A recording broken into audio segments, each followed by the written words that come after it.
Welcome to Hey Chaplain. My name is Jared Altick, and I'm a chaplain with the police department.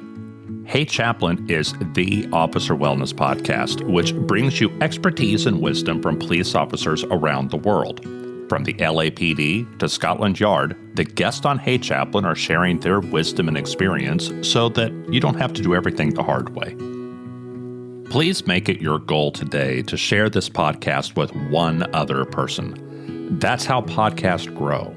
Tell someone that you listen to Hey Chaplain. Explain how and where on their phone to get it. Send them a link to your favorite episode.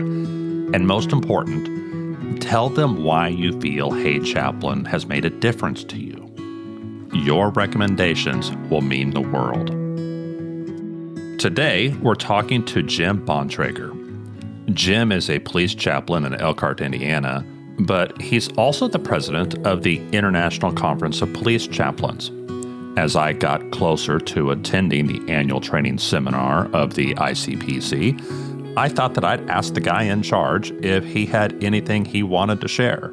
And boy, did he. Like a lot of chaplains, Jim is passionate about the well-being of cops, and he jumped at the chance to talk about how a police officer finds his or her purpose in law enforcement. Here's Jim Bontrager. Hello, Jim. How are you today? Well, great, Jared. Great to be with you, sir. I'm so glad to get to talk to you. I am interested in why you are so passionate about law enforcement chaplaincy. Why do you do what you do? Wow. Well, I guess it started back in around 1993, 1994 era.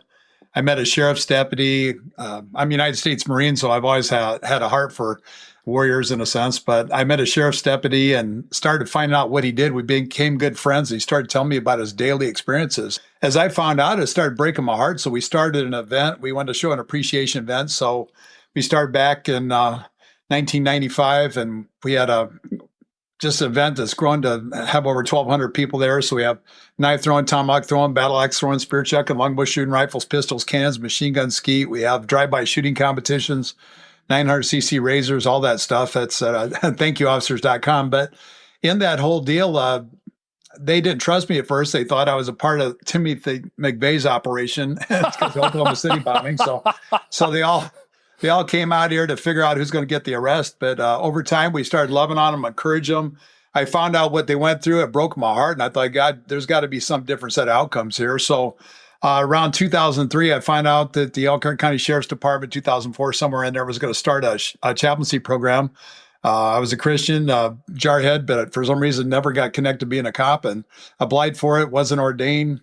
The Elkhart City, once they heard I was interested, bought me on board in 3 days, and then I sold both agencies. And over time, as I've got to walk with the culture, understand what they're doing, see the heroic efforts and deeds and what they do to make a difference and what it's cost them, it's broken my heart to the place where I'm full-time trying to do anything I can to bring life, hope, and encouragement. I love what you said about it breaking your heart. That resonates with me. That's exactly my story as a pastor in a church. God kept putting cops in my church. And as I got to know them and got to have a little bit of insight into what they were doing and how difficult it was and how thankless it was, it broke my heart. And Sure. I'm like, how can I help? What can I do? I thought, well, let me go make a death notification for you or something. That was my entry into Sure. chaplaincy, just because I felt so bad, and I know I can't do what they do, Right. and I don't even want to. I don't want to. I don't aspire to be a law enforcement officer, but I felt if I could just help a little, that was worthwhile. And now it consumes every day. Yeah. Amen, brother. Amen, brother. I think I went to my first briefing and they left me standing there. I showed up at 11 o'clock at night to go to the briefing. I thought, somebody's going to take me for a ride along. I was told. They all ignored me and left.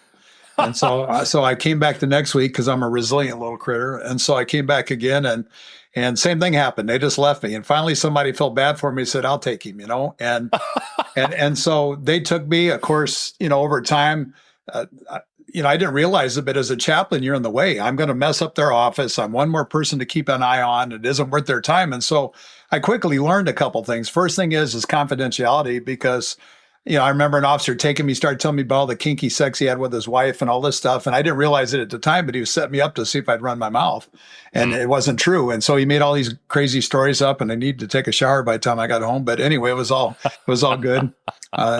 Subsequently, I ended up having 9 kids. I don't know if that had anything to do with that. But anyway, it's like, but as I got to know more, I thought, you better eradicate your ignorance quick. So I'm a quick study. I started doing everything I could to get as much training as I can. I joined the International Conference of Police Chaplains.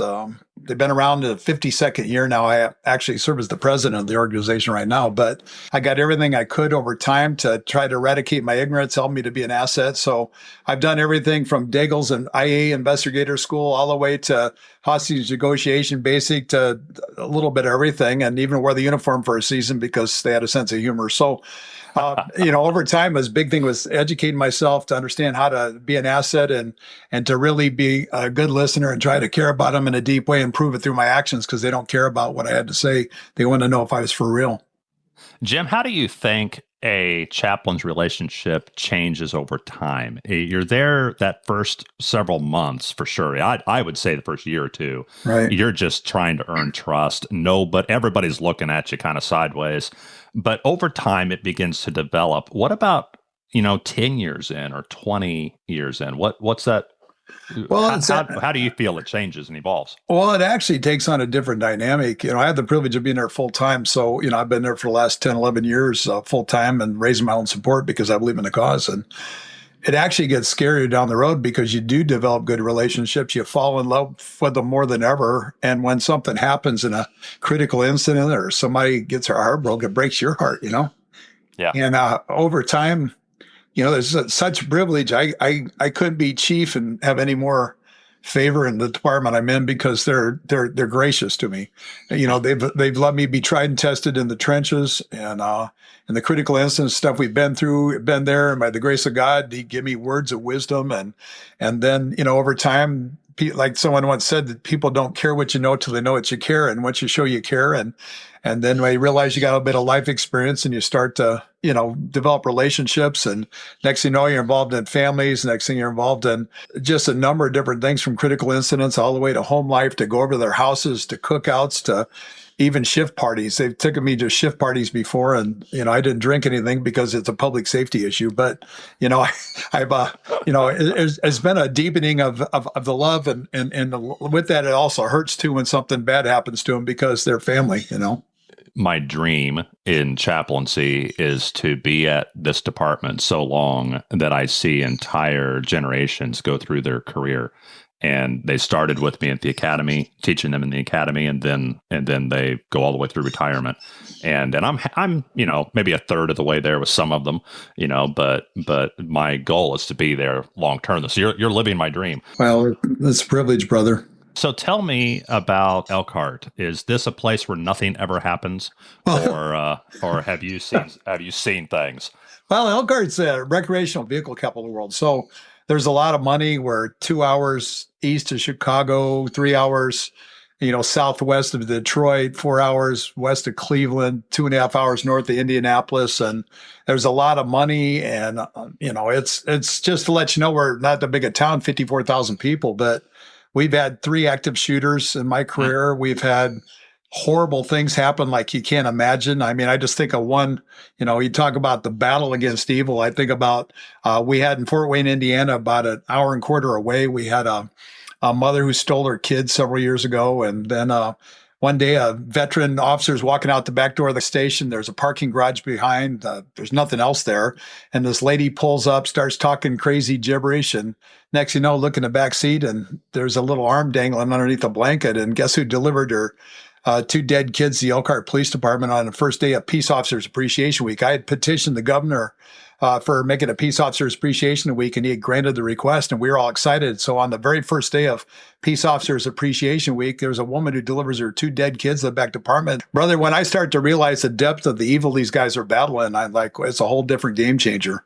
We're battling evil, whether people want to label it that way or not. I mean, I'm sure depending on someone's religious background or religious exposure, they may view it that way, or they just may view it as us versus them. But what do you have to say to a police officer who's struggling with the stuff they see every day? Well, I just start out with a series of questions. When I'm talking to a group of officers, I can look at them all and say, how many of you remember when you first began this job, you would have done it for free? And they smile, they all smile. And I said, here you are, you had done the job for free. You're having more fun, should be legal. I said, you fast forward 15.8 years later, last year, the cop that committed suicide had so many years on he had. I said, do you have the same clientele from the beginning you had to the end? Do you have the same mad, sad, and bad people, the same domestics, all that stuff? Sure you do. Do you have the same less than perfect leadership? Sure you do. Well, how, with one set of circumstances, can I enjoy this job and have so much fun? And 15.8 years later, I'm ready to eat a gun with the same circumstances. What is that? And I'm here to tell you it's evil. And you can look at the founding of this nation. If you go and look at one of our founding documents, the Declaration of Independence, the second paragraph says these familiar words. It says, we hold these truths to be self-evident, that all men are created equal, that they're endowed by their Creator with certain inalienable rights, that among these are life, liberty, and the pursuit of happiness, that to secure these rights, governments are instituted among men, driving their just powers from the consent of the governed. And so if you look at America's foundation document, whether you believe in evil or not, it says that there's a God up in heaven who gave rights to man, and there's a threat to those rights. Those tasked with addressing that threat are a group called civil government, and the enforcement mechanism of civil government is who? It's law enforcement. So the question is, if there's a conviction, there's a supernatural being that's, gaining rights, might there be one that's trying to bring destruction? And I think anybody that's been in the profession for any amount of time will know that there's evil because they've seen it in the eyes of individuals. But if I could, I'd like to just give one more illustration. I think it's kind of fascinating. Sure. I'm a student of history like you, brother. I'm a curious individual. And I thought to myself, those founding fathers, I wonder what the average age was of the founding fathers who wrote the Declaration of Independence. And I went back and researched it, and it was 42.9. Yeah, younger than you'd think. Yeah. Yep. And I said, I wonder what the average age of the founding fathers who wrote the Constitution is. 42.6. So your average 43-year-old, up against the most powerful military in the world, pledged their lives, their fortunes, and their sacred honor because they believed in a cause. Now, what's interesting is here we are in the most powerful country in the world. And you know what the average age is of those who have committed suicide over the last several years? 43. Yeah, it's in the early 40s. Yep. Yeah. And so I look at this, and it's my firm conviction that if you lose your why, if you don't realize the cosmic battle you're in, if you don't realize the heaven-sent calling you have as a cop to stand in the gap, that if you lose your why, it's all over with. Friedrich Nietzsche said, who has a why to live will never lack a how.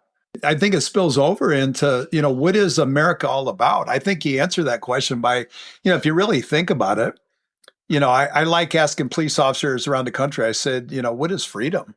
I can ask anybody from any country, what is it that makes America different than every other country? Why are you trying to come here? And in the fewest amount of words, and they'll sum it up in one word: freedom. Yeah. And I ask individuals, can you give me a working definition of freedom? And you know what the number one answer I get? What? The ability to do what I want. And I said, okay, can you give me a working definition of anarchy? Probably the same thing. Right? It is. And do whatever I want. But it's an important consideration for us. Is freedom anarchy? It's never been. Come to America and break things while there's still stuff left, or else you're going to run out here. You got to get in on it. It's never been that. So the second thing I get is, they say, well, it isn't the ability to do anything you want. It's the ability to do whatever you want as long as you're not breaking the law. And I said, well, how'd that work out for us in the 1860s? Yeah. I said, how many of you had over 10 guns in your gun collection before the big boating accident last year? So they'll raise their hands. And I said, okay, so we got 25 of us in this room and 15 vote to take away the other 10's guns. Are you guys good with that? All in favor, say aye. Those opposed, same side. Law enforcement officer, that's the law, carry it out. Well, they're like, no. I love what Franklin said. He said, Franklin said that a democracy is two wolves and a lamb voting on what to have for lunch. And so when I look at that whole thing, brother, it's like, what is freedom? And so, I just take them a little bit deeper here, because whether or not you subscribe to my religious beliefs, you have to give me the point, because there's a point in it all. And you can find that in Edmund Burke, a contemporary of the founding fathers, said this. He said, men are qualified for civil liberty in exact proportion to their disposition to put moral chains upon their own appetites. He said, society cannot exist unless a controlling power upon will and appetite be placed somewhere. And the less of it there is within, the more there must be without. He said it's ordained in the eternal constitution of things that men of intemperate minds cannot be free their passions from their fetters. And so what was he saying? He was saying that, America's built on a concept of self-governance. To the degree that a man or woman does the right thing internally is the degree that we don't need outside laws. And that was all informed, whether you like it or not, by a religious belief. And that religious belief, just bear with me if you're not religious, because I think you'll figure this out here in a second. But it's all summed up by a Christian worldview. You can look up Church of the Holy Trinity versus United States. Just look it up, 1892 Supreme Court decision. Read the decision. You'll figure out what I'm talking about here really quick. But Church of the Holy Trinity versus United States said we're a Christian nation. And why Christian? Well, it's summed up by Paul in Romans chapter 13, verses 8 through 10. It said all the commandments are summed up in this one rule. Love your neighbor as yourself. Love does no harm to its neighbor. Therefore, love is the fulfillment of law. You'll find those same things echoed in Judaism, Leviticus 19:18, and other passages. Islam says the true Muslim is the one who does no harm with his mouth or his hands. And so whether we can appreciate the fact that being other-oriented is different than being self-centered, whether you subscribe to my Christianity or not.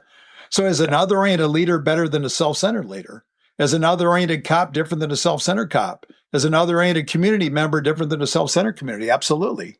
And so we had a system where if I care about you more than me, that's where responsibility comes from. Responsibility comes from other orientation. And so at the end of the day, if people who are lying, raping, murdering, pillaging, plundering because they think that their freedom is to do anything they want to harm others, then the good guys are called to do something about it. That's the whole role of law enforcement.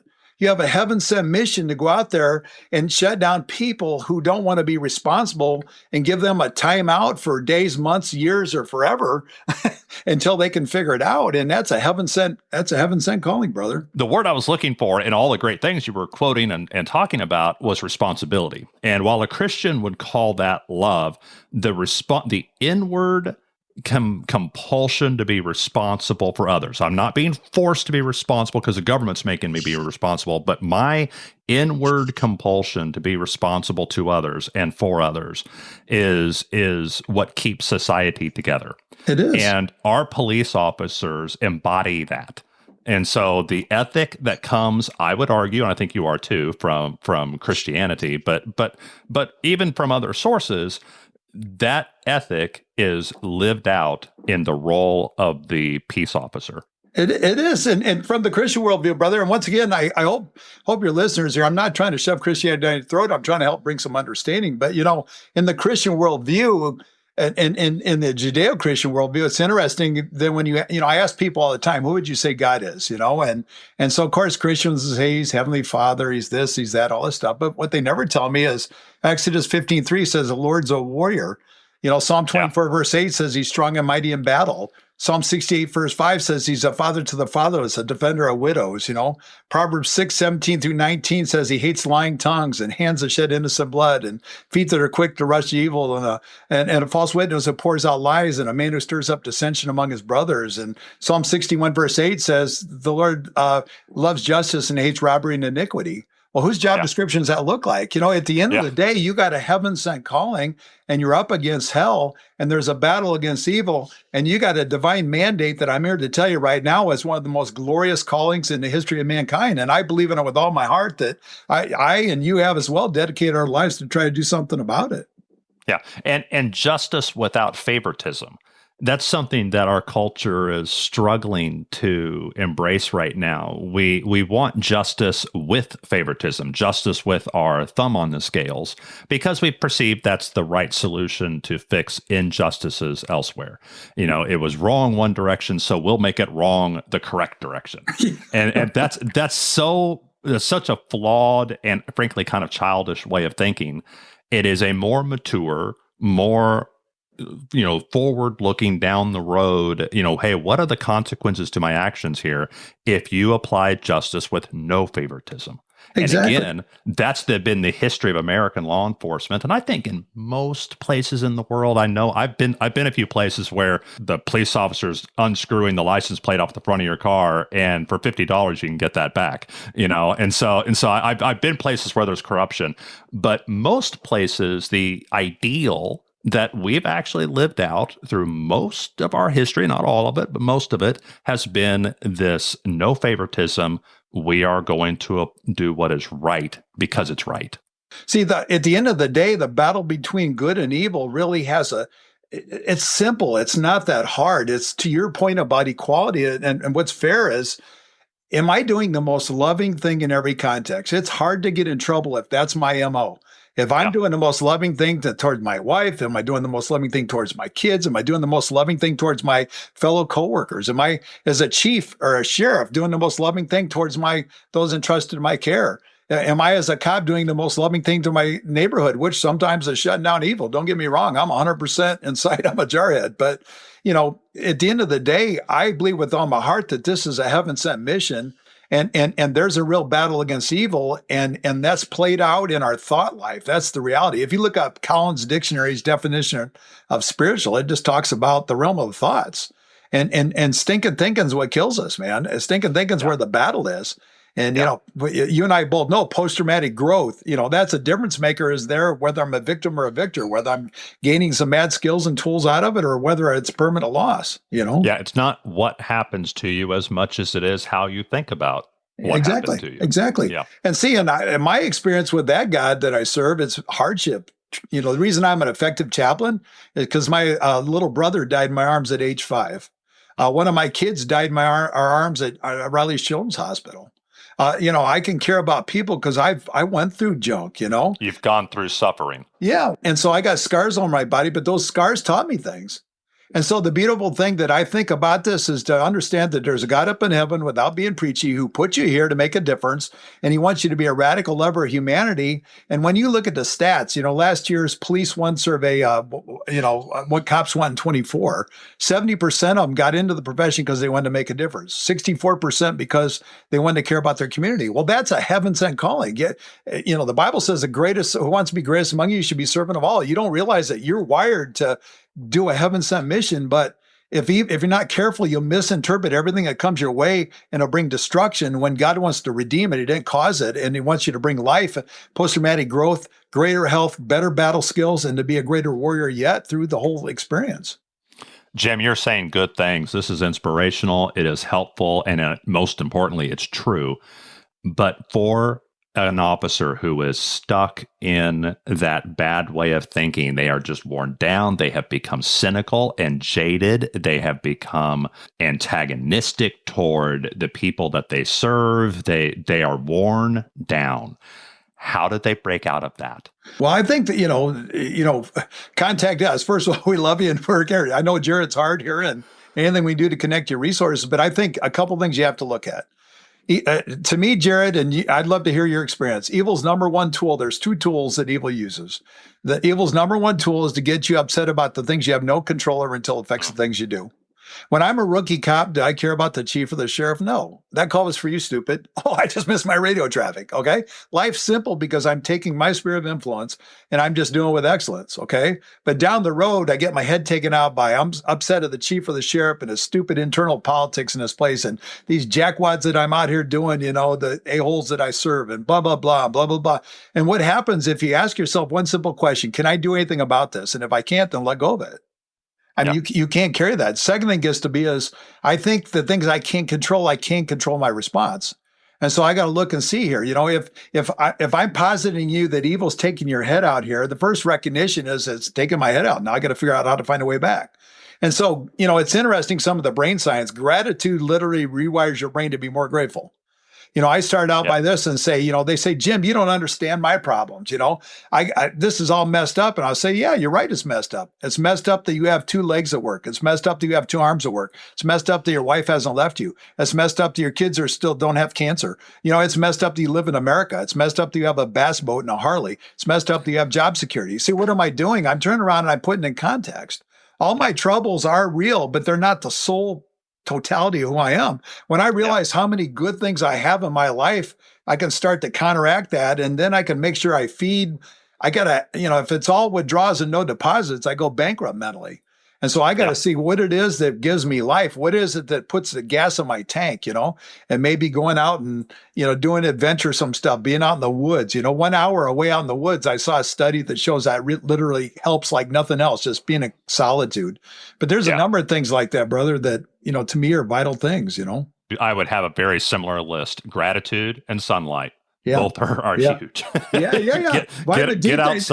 Get outside and start listing things you're grateful for. Both of those are huge. And then I would maybe add to that a different type of service than your job. Go teach kids something. Yeah. Go build something for somebody. Go clean up something or repair something for somebody. Those kinds of acts of service, especially for a lot of guys, working with your hands is almost like it's like a therapy you cannot pay for. But acts of service are really good. And that's amazing how that changes how we view ourselves when we're serving others. You think the way our culture teaches us, well, if I think about myself less, then I'll start thinking about myself badly. Yeah. No, you'll just not think about yourself. Well, and to your point, brother, I think it's right on. You get me all fired up here because we had a mentoring program we started. So we took cops and got them coupled together with fourth grade kids before they got in trouble in a lot of our, schools that could use some backup. And so, boy, you want to talk about a radical transformation. Suddenly you as an officer are in there taking these kids out, pheasant hunting, doing stuff, all this great stuff. And it became life to these guys, taking them out sledding, a young man who's never been in a sled, never been in a hill, never been anything. And to your point, I think there's a concept that whatever my need is, if I can meet someone else in that area in their need, then God has a way of hooking me up. And that's a real good point, brother. You got me all fired up on that one. So talk to me more about how you serve. Tell me, what is ICPC? The mission of the International Conference of Police Chaplains, we're in our 52nd year as an organization, and it's developing professional law enforcement chaplains through dynamic education and support. So training's our bread and butter. So we're divided up into 12 world regions. Each region has a regional training seminar once a year. It's a 3-day event. And then we have an annual training seminar, which is a week-long event. This year's event's in Little Rock, Arkansas, July 21st to the 24th. And so we have 10 chaplain basic courses, 90-minute courses that'll acclimate you to chaplaincy. We have 4 liaison classes that help if you're a officer who's administering a chaplain program. We have 68 enrichment classes, stuff all the way from U.S. constitutional law for American law enforcement officers by Hillsdale College. If you take that 2-day course, you can train Hillsdale's course on constitutional law. It's a 4-hour course that they have. We have, of course, Lieutenant Colonel Dave Grossman, who's Bulletproof Minds coming. We have Boulder Crest Foundation Struggle Well course. I don't know if you've had a lot of exposure to them, but tremendous course. I took it down to Miami. The Courageous Leader, Dr. Travis Yates. So Dr. Travis Yates he's come to share his Courageous Leader program. Point Man Leadership Institute, that was started by Bob Vernon, the former Assistant Chief Police, LAPD, has trained police and military leaders in over 74 nations, over 100,000 leaders. The Power of Character, their anti-corruption seminar, leading change seminars. We have Suicide Prevention is Dead Wrong, Dr. Olivia Johnson. Dr. Johnson she's unique in the sense that she did forensic studies of every police suicide she could get her hands on since the 1930s. And so she's going to give that in her Fatal 10 causes of police suicide, the First Responder Reboot Program. So we have 2 advanced classes as well. We have a French class. And so it's a training opportunity in Little Rock, Arkansas that you get so many tools in your toolbox. So if you go to www.icpcchaplains.org, you can find it, icpcchaplains.org. Yes, I'm going this year. I've been a chaplain for several years, but I just felt like, I'm going to get involved in a national level and really international level organization and get credentialing through them. And it's not that I need it, but I thought, I want to be able to speak with some authority because people come asking me, hey, how do I become a chaplain? And how do I get trained for this? And I'm like, I've got great local and regional trainers. They're wonderful people, but I need something that has that international reach. And ICPC, I love what you guys have done in recent years to kind of reorganize and modernize, and I'm just really impressed. I'm interested in the credentialing side of things and getting more training. Well, it's been great to have you. I've seen you more and more in a lot of events, and it's been a tremendous blessing. And that's our heart cry. We've in the last 2 years reinvented the whole organization, got it ready for the next 50 years, and just encourage anybody to come and check it out because we have a number of different things we get involved in all over the country and internationally. So. That's excellent. Jim, thank you so much for coming on today. Really appreciate it. Well, brother, it's a tremendous joy, and thanks for all you're doing, Jared, and just keep up the great work. And everybody that's out there, I want you guys to know you're making a big difference. Stay in the fight. This country has a fighting hope of a future all because of what you're doing, and we believe in you with all our hearts, so stay safe. I am really grateful for Jim coming on the show, and I'm thankful for his leadership and all the work being done to make the International Conference of Police Chaplains more effective in its mission. This next month, I'll be at the ICPC Annual Training Seminar in Little Rock, Arkansas. If you're a chaplain or police officer who will be there, make sure you look me up. I'll be taking classes and manning the Hey Chaplain table. And even if you're not going this year, you can still get a taste of the experience because I will be producing a mini-series on this podcast called The Daily ICPC, in which you'll get short daily updates from inside the annual training seminar. Maybe we'll even have Jim Bontrager come back to say hi, or perhaps we'll meet next year's ICPC president. That mini-series is going to be published on a daily basis, so I'll make sure to put the schedule up on social media here in the next few weeks so that you know when to listen. On the next episode of Hey Chaplain. If you're aware, you're less likely to be kidnapped because criminals are the same the world over. They're looking to utilize speed, surprise, and violence of action to gain compliance. Okay. Because somehow I've got to get you, I may just say move over and drive your car and you're kidnapped, or I've got to get you in my car, right? But some level, they've got to get compliance at some level because they're not trying to hurt you. They're trying to take you. Right. They're trying to turn this into a way for them to get paid. Yeah. You're not actually you are the victim, but you are the leverage so they can victimize someone else and get money.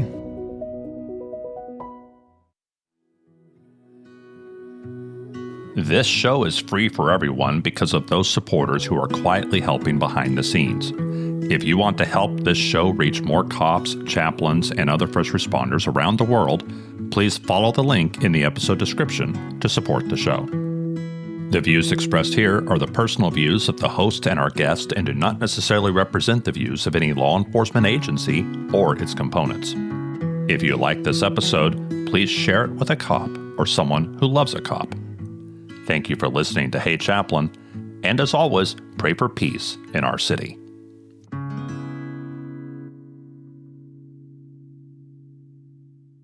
So, for those that say democracy, there's another quote that I find it's interesting, and it's attributed to Alexander Fraser Tytler, who's supposedly the professor of general history in the University of Edinburgh.